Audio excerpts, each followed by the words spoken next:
Bu videoda buvimiz uchun Kanada mehmon vizasiga qanday topshirganimizni ko'rsatamiz.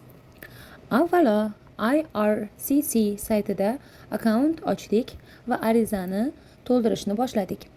Viza to'ldirish sifatida 185 Kanada dollari to'ladik. So'ngra kerakli hujjatlarni yig'dik.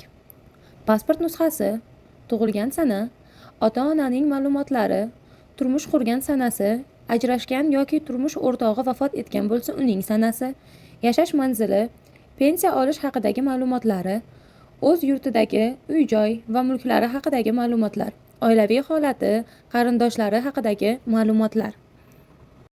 Biz uchun eng muhimi buvimizning O'zbekistonga qaytishiga sabab bo'ladigan barcha bog'liqliklarni ko'rsatish edi. Arizani yuborganimizdan so'ng kutishni boshladik. Ammo kutilmaganda taxminan 1 soat ichida IRCC dan yangi xat keldi. Buvimiz biometrik ma'lumot topshirishi kerakligi haqida xabar oldik. Bu hali viza tasdiqlandi degani emas. Lekin bu bizning sayohatimizdagi navbatdagi muhim qadam edi. Endi esa oldinda yangi bosqich.